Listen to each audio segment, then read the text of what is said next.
There are 10 Excel functions covered in this video. This is the third batch of Excel tips, tricks, and shortcuts. My goal here is to help you work faster in Excel, and for you to be easily guided. The keywords to remember each function are indicated at the heading of every illustration. So let's have the first one. First is Advanced Select. This function is useful to instantly find and select the items that you need. Just click Ctrl F to display the Find function. Type the value that you want to find, then hit Alt I to find all cells that contain such info, and then Ctrl A to select all cells found. Click Escape to close the function, and you can now make changes to the selected cells. Next, we have Show Formulas. When reviewing a formula of one cell, you can simply click F2 or double-click the cell and the formula appears. But if you want to check the formula in several cells, you can quickly show them all if you click ALT+M+H. To undo, click ALT+M+H again. You can also do it if you go to Formulas, then Show Formulas. And you can undo if you click that again. Next, Consolidate. It's an Excel function that is used to consolidate data from one workbook or from different open workbooks. Click Alt+AN and you will be directed to the Consolidate window. You can also find it under the Data tab. Let's do a consolidation of data from one sheet. We have here a sales report with product name and amount. Click Alt+AN. The default function is Sum, but you can change it if you want to do other functions from the drop-down list like Count, Average, Max, Mean, and so on. For this example, let's leave that as is since we want to get the total sales per product. Then input the reference. Below that says Use Labels In, and for this we choose left column, which is the product name since we are consolidating the sales amount per product. And you now have the consolidated figures. Now let's do consolidation of data from different sheets. We have here 4 sheets of data that we want to consolidate. Let the output be shown here. Click Alt+AN. Then click the reference box and select the amounts in sheet 1 as the first reference. Click Add, and the first reference is added to all references box below. Put the cursor back to the reference box above and choose the numbers from sheet 2 as the second reference. Click Add again and it's transferred to all references box. Then repeat the process for the third reference. Place the cursor back to the reference box. Go to sheet 3 to select the third reference. Then add. Do it again for the fourth reference. Now we've added all 4 references that we want to consolidate. Hit OK, and you have the consolidated figures, the total for the year. There's more. If you want to show the links or the sources of the data, you can click Create Links to Source Data.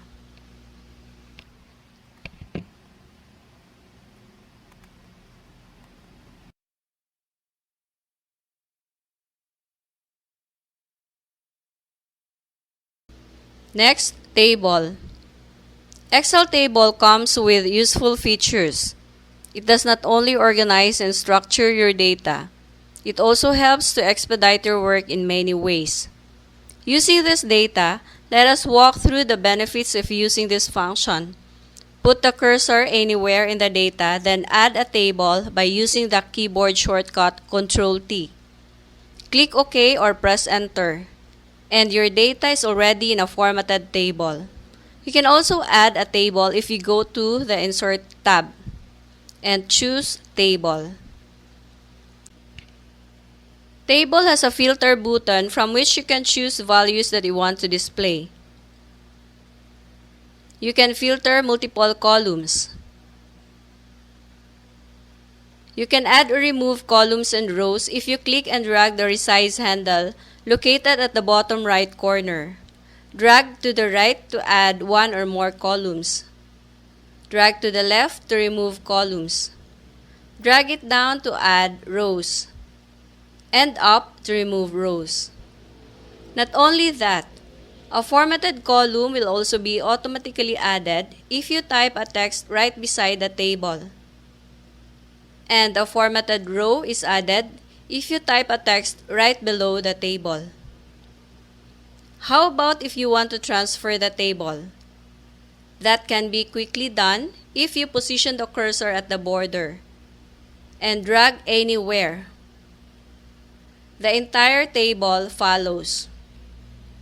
Another fantastic benefit that you can get from it is that if you create a formula in one cell, the formula will be applied to the other cells in the column.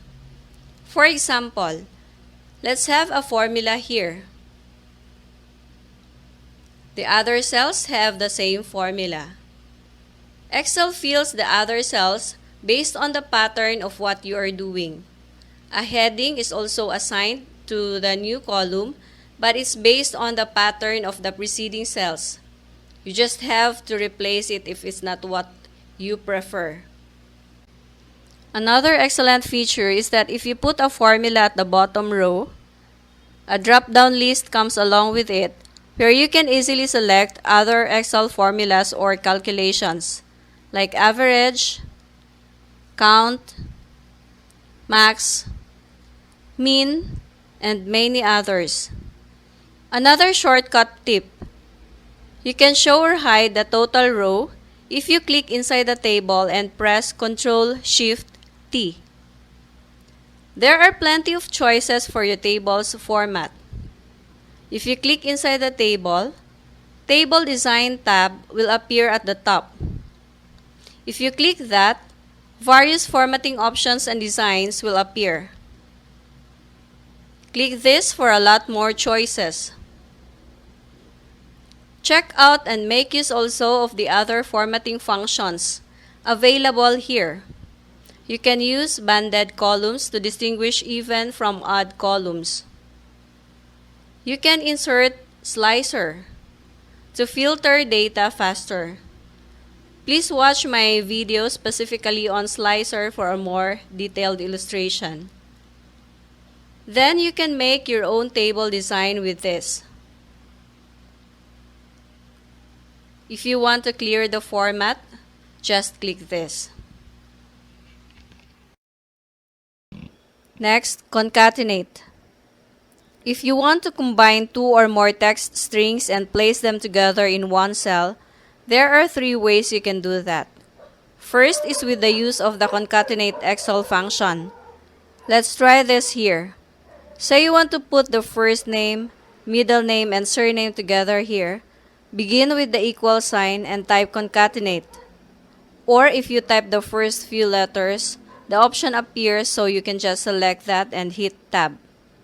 Then the guide shows you to go to the first text string, comma, then the second, then the third, and enter. So now the words are combined. You can put a space in between words and put quotation marks before and after the space, then comma, and here also. Another way is through the text join function, which concatenates a list or range of text strings using a delimiter. Use this function with the same example. Equal sign, then text join, and tab. The first to input is the delimiter. You can use space for this, with quotation marks before and after. Then, comma. Next, input true if you want to ignore empty cells, and false if you want to include that. Comma, then go to the first text string. Then, comma, the second text string, the third, then enter. You can use other delimiters like colon or semicolon. And if the second cell is empty, the output is like this. The third way to combine text strings is to simply use the AND symbol. For the third example, have the equal sign again, then go to the first text string, and then the second text string, and again, then the third. Enter. You can indicate space in between words. And you have the same result. Next, autofill. Excel can automatically fill the remaining cells for you based on the pattern of what you entered. Take a look at this. Just make 2 entries, highlight them, and drag the lower right corner to the remaining cells that you want to be filled. It can be done for any pattern like a number, month, year, and a combination of words and numbers. It is possible for both a column and a row. That's how useful this function is. Flash fill. This function is designed to do automatic entry of data. What you do to the first cell will be done to the remaining cells with the use of this function. You just have to enable the flash fill function by going to File, Options, Advanced, then check the box for automatically flash fill. In this case, it's already enabled, so we don't have to click that. Do the first pattern by typing Carlo space Miller. It's supposed to fill the remaining cells, but it didn't. If this happens, just click Ctrl E to trigger it. And there you go. Make use of this function and you can save a lot of time. We have here autocopy. You can swiftly copy the formula down if you double-click the lower right corner of the cell with formula. In this example, if you hit this corner twice, the cells below are filled with the formula that we created in the first cell. Then we have the if function. This is used to evaluate data in the spreadsheet. It determines whether the logical test is true or false, and it displays a certain value as defined in the formula. For example, you want to label the values as high or low, so the formula would be the equal sign, then if, tab, then indicate the logical test, like D5 is greater than 30,000. If that is true, let Excel display high. If false, low. The values still have to be enclosed with quotation marks. Then copy the formula down. There are various logical tests that can be done with the use of the if function. You can also go to the formula bar and find if. Let's use it for the second example, which shows the product, the volume sold, and the corresponding revenue.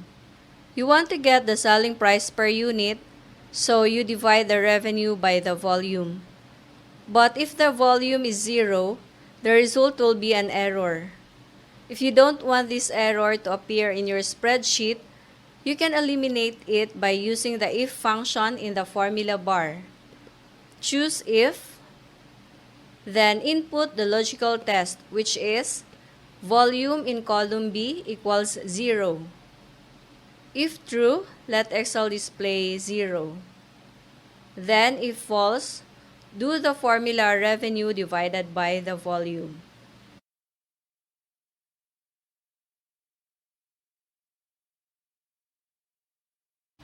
Then, the last function for this video, IFERROR. This is similar to the if function. It eliminates the error if the function does not suit the given data. Type the equal sign followed by IFERROR, then tab. Define the formula and indicate the value that you want to be shown in case of an error or if the formula is not applicable.